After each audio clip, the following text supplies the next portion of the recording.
우리 누가복음 3장 18절부터 있는 말씀을 가지고 공부하겠습니다. 누가복음 3장 18절입니다. 18절 우리 다 같이 읽겠습니다. 또 기타 여러 가지로 구원하여 백성에게 좋은 소식을 전하였으나. 여기 세례 요한도 와서 백성들에게 좋은 소식을 전했었습니다. 왜 좋은 소식이냐? 하나님의 아들 예수님이 오셔서 죄악의 포로된 사람들을 구출하여 천국 백성으로 만들어주겠다는 좋은 소식입니다. 세례 요한이 전한 소식은 좋은 소식이고, 예수님이 전한 소식은 무슨 소식이었습니까? 복된 소식이었습니다. 따라 말씀해. 좋은 소식, 복된 소식. 세례 요한은 복이 온다고 말했으니까 좋은 소식을 전했고, 예수님은 복으로 오셨으니까 복된 소식이었습니다. 그러므로 예수 믿고 복 받으십니다 하는 말은 참말입니다. 예수를 믿으면 우리가 복을 받습니다. 제가 싱가포르에 오면서 보니까 싱가포르가 대만은 음력설을 아주 지독하게 쉽니다. 그게 중국 사람들은 음력 정월 초하루부터 정월 보름까지 쉬어요. 15일 동안 그냥 아예 그냥 큼직한 돼지 한 마리 잡아서 걸어놓고 그거 뺏겨 먹으면서 15일 동안을 축제를 가지고 있습니다. 그래서 그들은 뭐 백화점마다 대원마다 전부 복 달라는 그런 글자를 써놨어요. 그래서 제가 보고서 복의 그런 데는 예수님을 저버리고 아무리 복을 달라고 고함을 쳐봤자 복이 오는 길을 모르는데 어떻게 복이 들어오겠습니까? 그래서 내가 이 사람들이 참 헛되게 복을 구하는데 전부 부귀영화 공명을 구하나 그 복의 그런 대신은 하나님을 떠나시니 어떻게 복을 누릴 수 있는가, 그런 생각을 한 적이 있습니다. 여기에 세례 요한은 복의 그런 데는 예수 그리스도가 오신다는 것을 전하는 좋은 소식을 전하셨습니다. 19절요. 분봉왕 헤롯은 그 동생 아내 헤로디아의 일과 또 그의 행한 모든 악한 일에 인하여 요한에게 책망을 받고, 그 요한은 이 헤롯에 대해서, 그 헤롯의 악행에 관해서 가차없이 선지자적인 역할로서 지적했습니다. 이 선지자라는 것은 하나님의 좋은 소식을 전할 뿐 아니라 하나님의 뜻에 반대해서 사는 어떤 개인이나 국가에 대해서 엄히 하나님의 심판을 가지고 경고하는 그러한 일을 하는 것이 선지자의 역할인 것입니다. 이러므로 우리가 예수를 믿는 사람은 예수를 믿음으로 말미암아 하나님께 큰 복을 받는 것을 깨닫고 그것에 대해서 우리가 설명할 뿐 아니라 그리스도를 배반하고 하나님을 떠난 사람들에게 하나님이 무서운 심판을 내릴 것이라는 엄중한 경고도 겸해서 해야만 되는 것입니다. 항상 잘한다고만 해서는 안 됩니다. 못하는 것은 못한다고 지적을 해줘야 되는 것입니다. 그러므로 이 세례 요한은 회개하고 들어오는 사람들에게 좋은 소식을 전할 뿐 아니라 회개하지 않고 범죄를 하는 사람들에게 엄하게 경고했는데, 그 중에 헤롯 왕이 있었습니다. 이 헤롯 왕은 개인적으로도 악정을 베풀었습니다.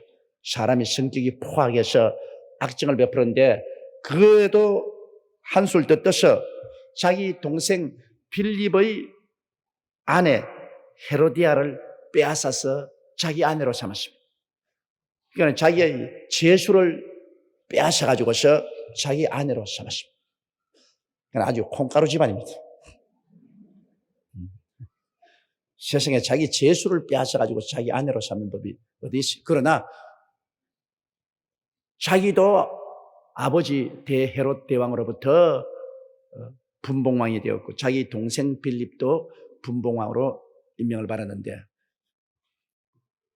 동생의 아내하고 눈이 맞아가지고서 그래서 동생의 아내를 빼앗았습니다. 그러니까 뭐 동생하고 완전히 정치적으로 원수가 됐겠죠. 그래서 이것은 좋지 않다. 이거는 비윤리적이고 비도덕적이다. 이런 일은 있을 수가 없다. 성경에도 간음하지 말라고 했는데 이것은 백주의 하나님 앞에 간음하는 죄를 지었으니 하나님의 심판을 받을 것이다. 그리고 그 이후에 헤롯 왕의 모든 악한 행실에 관해서 요한은 무섭고 신랄하게 공격을 했습니다. 그러니까 헤롯이 그 말을 듣고 그 권력자가 가만히 있겠어요? 20절 보십시다. 이 위에 한 가지 악을 더하여 요한을 옥에 가두니라. 그 말을 하니까 미우니까 잡아가지고서 옥에다 가둬 버렸습니다. 이게 정치 권력을 가진 사람들은 자기 정치 권력에 반대하는 그런 말을 하면은 정치 권력으로 잡아서 옥에 가둬 버릴 수가 있습니다. 그러나 사람은 아무리 옥에 가두어도 사람의 양심은 옥에 가둘 수가 없습니다. 여러분, 중국도 보니까 그동안 기독교에 상당한 자유 물결을 허락해서 연변 자치구 같은 데는 우리 한족들이 굉장히 교회도 많이 쓰고 그곳에 있는 많은 사람들이 한국 교회에 와서 말씀도 증거하고 한국에 있는 많은 목사와 주의종들이 중국에 들어가서 연변 일대에 복음도 많이 전했습니다. 그리고 또 전 세계 많은 기독교 교역자들이 중국에 들어가서 음으로 양으로 복음을 전하고 그리고 물질적으로 도움도 베풀었습니다. 그런데 이제 와서 중국 정부는 새로운 법을 만들어 가지고서 기독교회를 확 그냥 문을 닫아버린 것입니다. 그 법은 뭐냐면 외국 사람은 절대로 중국에 들어와서 복음을 전하지 못한다. 그리고 중국 사람들을 예수 믿도록 개종을 시키지 못한다. 그리고 중국 교회는 절대로 외국 교역자를 받아들일 수도 없고 그리고 외국에서 물질적인 원조를 받아서도 안 된다. 이러한 엄한 법인 것입니다. 이것은 선교를 완전히 막아버리겠다는 것입니다. 그래서 그들은 하나님의 복음의 빛을 잠시 비춰주었다가 확 닫아버렸습니다. 그러나 한 가지 모르고 있는 것이 있습니다. 아무리 사람의 힘으로 복음을 닫아도 복음은 성령이 전하는 것입니다. 성령께서 사람을 통해서 전하는 것이기 때문에 성령을 닫아버릴 수가 없습니다. 그러면 복음은 또다시 지하로 들어갑니다. 지하로 들어가서 그래서 또한 입으로 전파되는 것입니다. 하나님을 막을 도리가 없습니다. 중국이 모택동에 공산당을 세우고 난 다음 그처럼 가혹하게 무신론적인 그런 핍박을 가했지만은 그 다음에 자유물결이 들어와서 중국 문이 열리고 보니까 모택동이 정권을 공산정권을 세울 때 중국의 기독교인 100만 명이시는데 혹독한 공산주의 핍박을 받으면서 한 40년의 세월이 지난 이후에 보니까 100만 명의 기독교인들이 혹은 5천만 혹은 1억이 되었다고 숫자상 그렇게 나오고 있습니다. 그러므로 기독교라는 것은 성령이 전하는 것이기 때문에 아무리 누른다고 해서 되지 않습니다.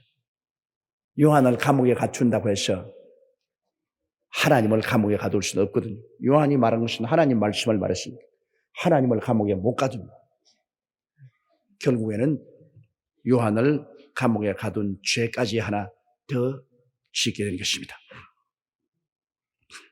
그 다음 21절요. 백성이 다 세례를 받을 새 예수도 세례를 받으시고 기도하실 때 하늘이 열리며 백성들이 와서 다 세례를 받습니다. 회개의 세례를 받습니다. 좋은 소식을 받아들일 수 있도록 오시는 하나님의 아들 예수 그리스도 구세주를 모실 수 있는 마음의 준비를 하기 위해서 그들이 죄를 회개하고 세례를 받았습니다. 우리도 그렇지 않습니까? 귀한 손님 모시려면 집 청소하고 옷 깨끗이 갈아입고 그리고 귀한 손님 모십니다. 예수님을 모시기 위해서 회개하고 그리고 물로 죄를 씻고 세례를 받고 그리고 주님을 기다리려고 하는데 그게 예수님도 함께 오셨습니다. 예수님은 사람으로 오시기 때문에 사람이 행하는 법은 주님이 다 행하기로 하신 것입니다. 주님은 세례받을 필요가 없어요. 왜냐하면 죄를 지은 적이 없기 때문에 예수님이 세례받을 필요가 없습니다. 죄인이 회개하고 죄를 씻기 위해서 세례받는 것이죠. 예수님은 죄인이 아닌데 세례받을 필요가 없어요. 회개할 것이 없습니다. 그럼에도 불구하고 예수님이 세례를 받은 것은 온 세상 만민의 죄를 예수님이 대신 짊어지기로 작정하고 그 만민의 죄를 주님께서 속죄하는 의미에서 주님이 세례를 받으신 것입니다. 예수님 자신은 세례받을 필요 없어요. 얼토당토하는 일인 것입니다. 죄를 알지도 못하고 죄를 지은 적도 없는 분이 죄인이 받는 세례를 왜 받아요? 어림도 없죠. 그러나 여러분과 나를 대신하기 주님께서 죄를 짊어지러 오시기 때문에 그러므로 인간들을 대신해서 주님께서 세례를 받는 일을 하신 것입니다. 그러고 난 다음 예수님께서 기도를 하실 때 하늘이 열렸다. 이거 참 놀라운 예수님도 기도 안 할 때는 하늘이 열리지 않았는데 기도를 하시니까 하늘이 열렸다. 오늘 우리도 그렇습니다. 우리도 기도 안 하면 하늘이 열리지 않는데 우리가 예수 이름으로 기도를 하면 하늘이 열리는 것입니다. 기도를 강하게 하면 크게 열리고 기도를 적게 하면 조금 열리는 것입니다. 무엇인지 내 이름으로 내게 구하면 내가 시행하려고 말씀하십니다. 구하라 주실 것이요 찾아라 찾을 것이요 문을 두드려야 열릴 것이요 구해야 열리는 것입니다. 사실 이번에 인도에 제가 간 것도 인도에서 날 보고 와달라고 한 것이 한 10년 전부터 와달라고 그랬습니다. 계속해서 와달라 그러는데 그다음 첫날에 제가 낮에 교역자 세미나에 참석하러 가는데 거기 학생들이 줄을 쫙 서 있고 거기 사람들이 있는데 몰랐는데 제가 딱 들어가자마자 이 꽃을 따가지고서 손에 한 개씩 쥐고 던지는데요. 꽃비를 제가 평생에 그렇게 맞아본 적은 처음입니다. 꽃이 막 소나기처럼 쏟아지는 겁니다. 꽃을 따가지고 던지는데요. 꽃이 확 그냥 2층에서 옆에서 막 꽃을 막 전부 던지는데 낮에는 꽃비를 맞아가지고서 정신이 하나도 눈에 아무것도 안 보이거든요.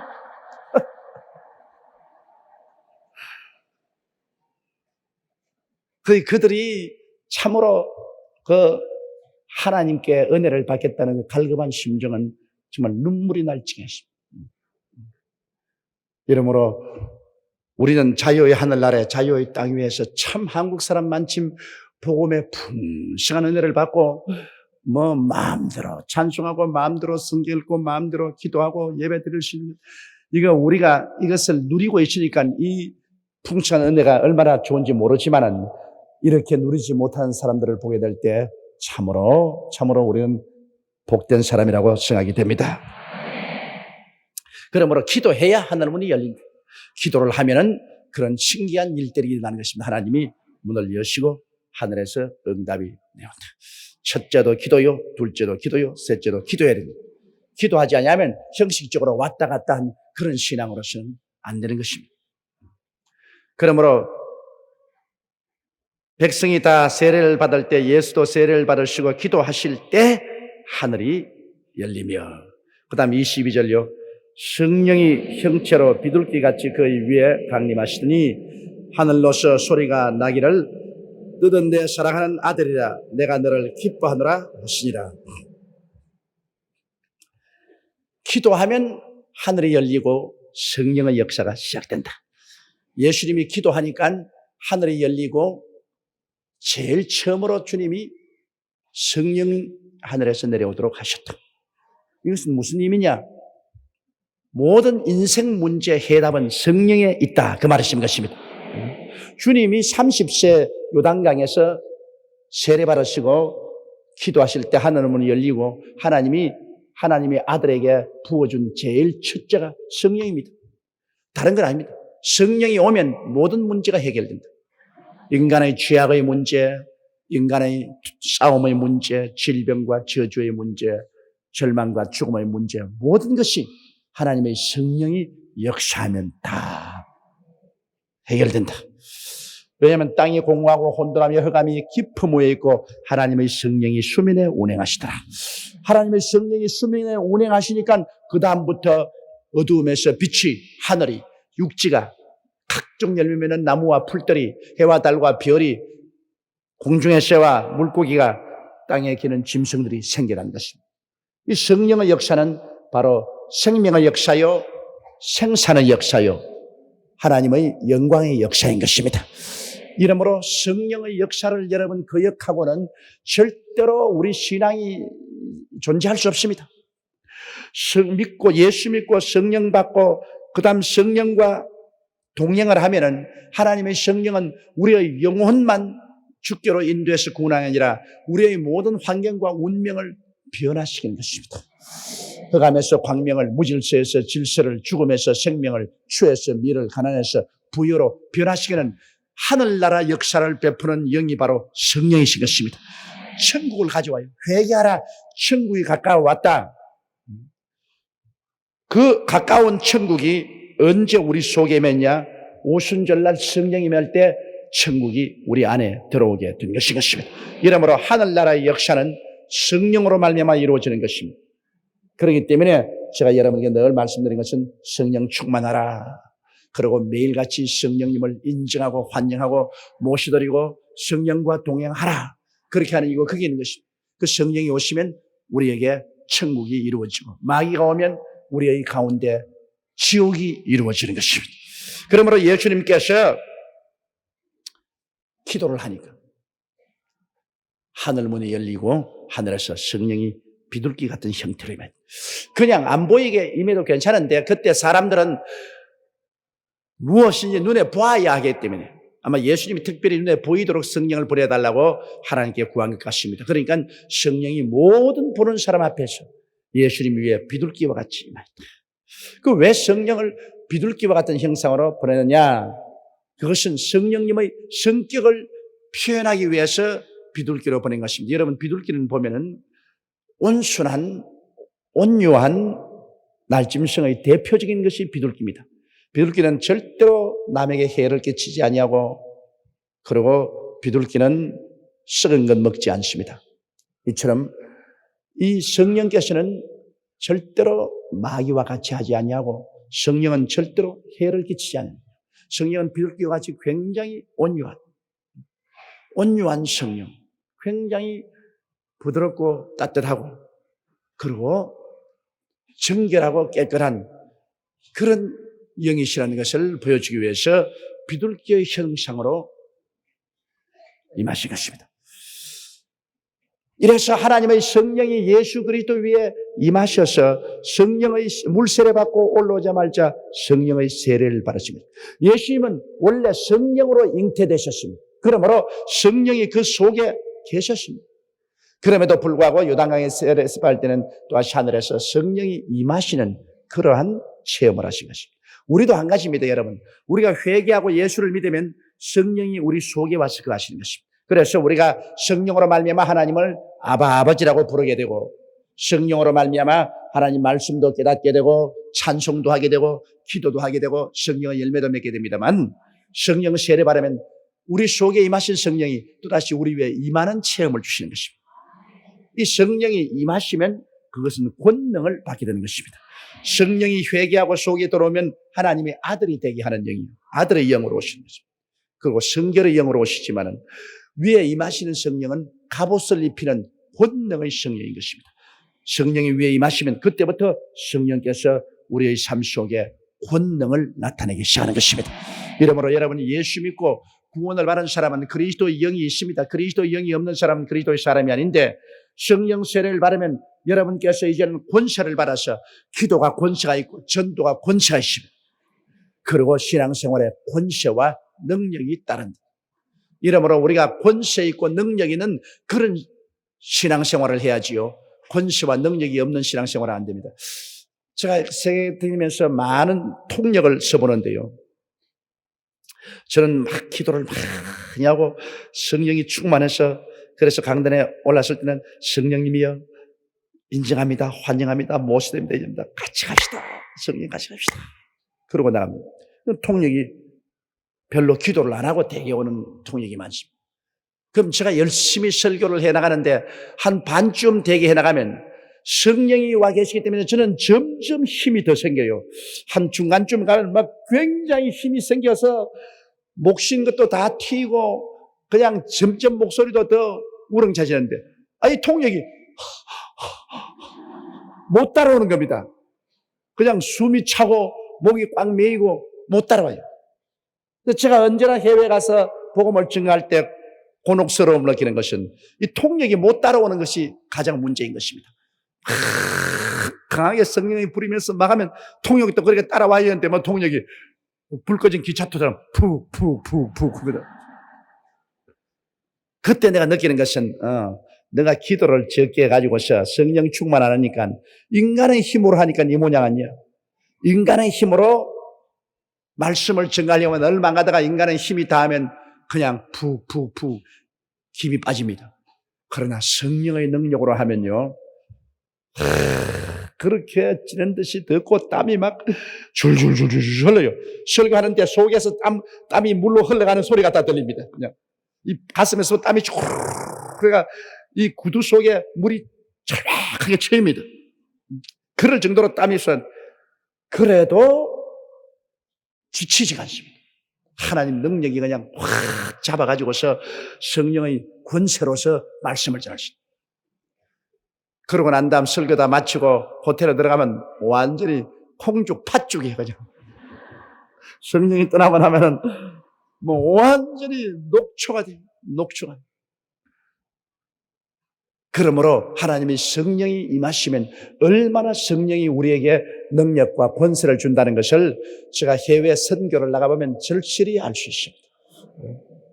공원에서 해변가에서 그렇지 않으면 들판에서 바람 소리 나죠. 파도 소리 나죠. 자동차 소리 나죠. 그런 가운데서 군중을 집중해서 이끌어 나가면서 설교하려고 하면 막 세상 말로 성령 안 계시면 미쳐요. 미쳐. 얼마나 집중이 안 됩니다. 뭐 온갖 소리 다 들리지요. 장사꾼들 왔다 갔다 하지요. 그래도 성령이 탁 임하면 중심이 딱 잡히는 겁니다. 그러면 그 많은 군중을 그런 들판이나 해변가에나에서도 딱 손에 잡고 밀었다 당겼다 할 수 있어요. 그러나 성령께서 들어가면 도저히 안 돼요. 성령 없이 그런 거대한 집회를 이끌어 나갈 도리가 없는 것입니다.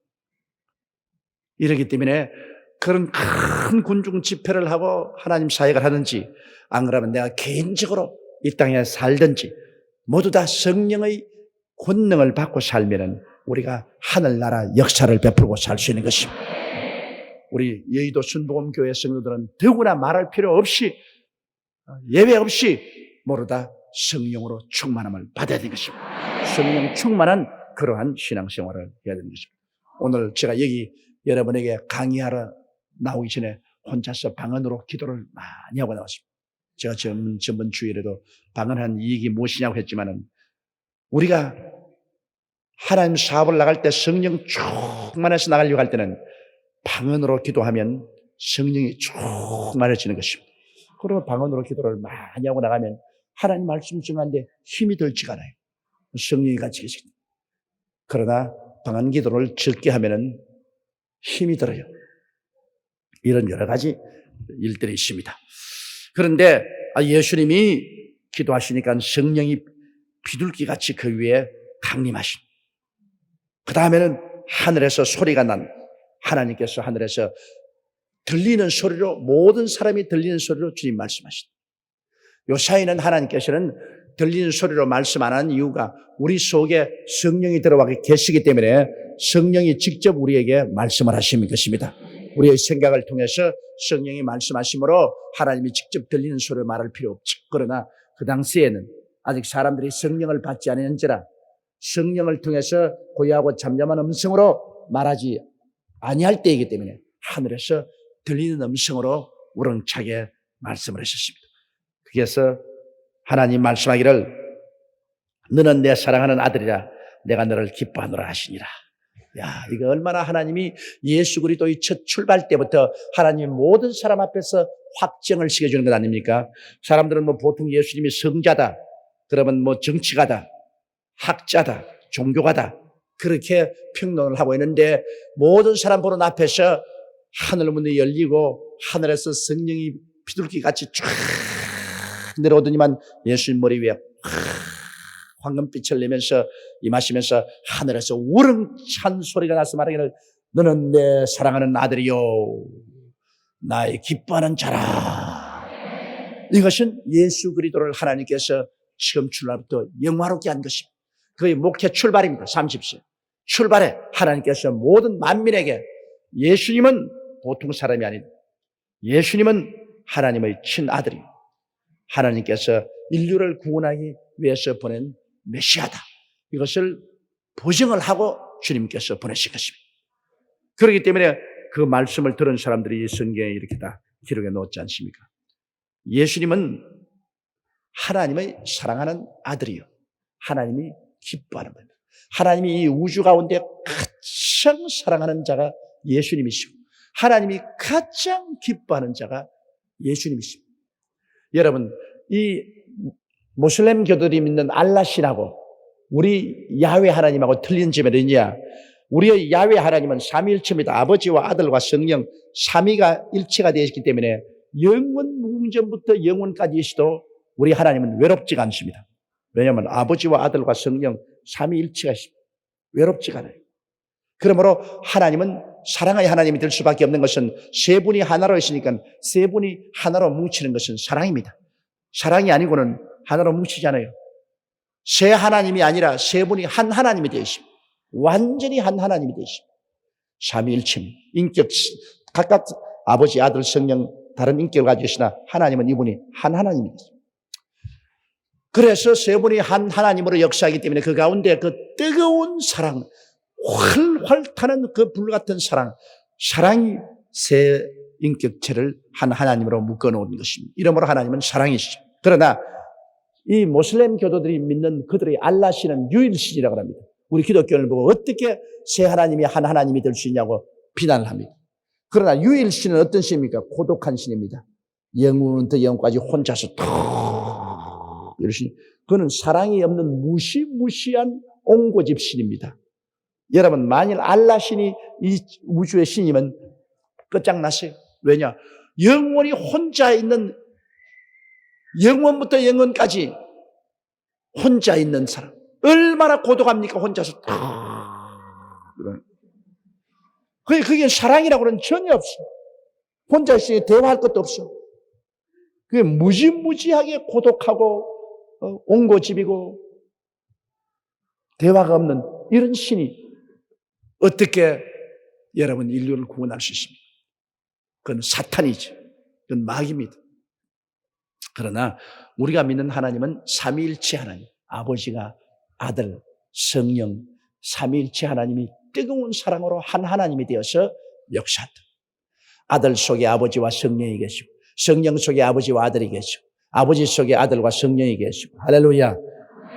이러니 이게 일체입니다. 여러분 숯구멍 있잖아요.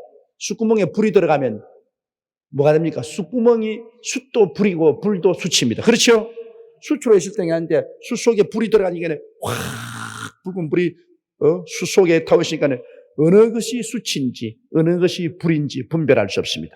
이처럼 하나님 속에 예수님과 성령이 계시고 예수님 속에 아버지와 성령이 계시고 성령 속에 아버지와 아들 예수님이 계시고 삼위일체가 있으니까 어느 분이 아버지인지 어느 분이 아들인지 어느 분이 성령인지 분별할 수 없을 정도로 한 사랑으로 하나가 되어버리고 말한 것입니다. 우리는 삼위일체 하나님을 모시고 있는 것입니다. 이런 하나님께서 당신 자신과 똑같이 사랑하는 그 아들 예수 그리스도, 당신 가장 기뻐하는 그 아들 예수, 이 예수 그리스도를 우리를 구원하기 위해서 내보냈다. 그러면 우리에 대한 하나님의 사랑이 확정된 것입니다. 사랑은 보증돼야 되고 증명돼야 되는데 우리를 얼마나 사랑하느냐, 그 아들을 보내시기까지 사랑하셨다. 할렐루야. 사랑은 증명돼야 되지 않습니까? 그러므로 그 아들이 십자가에 올라가서 몸을 찢고 피를 흘리고 죽기까지 우리를 사랑했다. 이러므로 하나님이 우리를 사랑한 그 사랑은 극치입니다. 이것은 하늘보다 높고 바다보다 깊습니다. 우주보다 넓습니다. 하나님의 그 사랑이 예수님이 되셔서 이 땅에 오셔서 십자가에 그 몸을 찢고 피를 흘려서 우리를 구원하려고 하시기 때문에 그 그리스도의 사랑의 높이와 넓이와 깊이는 청량할 수가 없습니다. 너무나 큰 사랑으로 우리를 사랑해 주셨습니다. 그 우리 인간의 머리로서 지금 도저히 이해가 안 되죠. 이해가 안 됩니다. 우리가 사랑은 내리사랑이기 때문에 주는 분만 알지 받는 사람은 모릅니다. 나중에 우리가 천당에 올라가 보면 하나님이 세상을 이처럼 사랑했구나. 하나님이 나를 이처럼 사랑하셨구나. 그 천당에 가면 느끼게 되는 것입니다. 그 사랑으로 말미암아 우리가 믿음으로 값없이 구원을 받는 것이지 사랑이 아니었으면 어림도 없죠. 사랑은 여러분 모든 것을 선물로 주는 것입니다. 모든 것을 선물로 주십니다. 사랑은 너무나 아름다운 것입니다. 그러므로 하나님께서는 그 아들을 이처럼 사랑하시고 이 아들을 이처럼 기뻐한다고 모든 사람 앞에서 보증하는 것입니다. 그 다음 23절에요. 예수께서 가르치심을 시작할 때 30세쯤 되니라. 사람들이 아는 대로는 요셉의 아들이니 요셉의 이상한 헬리요 이렇게 나옵니다. 자, 예수님께서 가르침을 시작할 때 30세쯤 되었더라. 이 30세가 주님 되셔서 비로소 지도자로서 일어나셨다.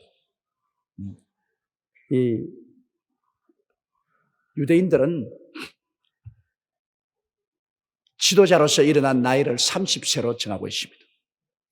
그러므로 예수님께서 30이 되셨을 때 비로소 개인의 생활은 끝나고 공생애로 들어오셨습니다. 그리고 공생애로 들어오면서 그는 성령의 세례를 받고 복음을 전하기 시작한 것입니다. 그럼 예수님도 성령 세례 받고야 복음을 전하기 시작했는데 하물며 우리가 성령 세례 받지 않고서 어떻게 복음을 전할 수 있겠느냐 우리가 깊이 생각해 봐야 될 것입니다.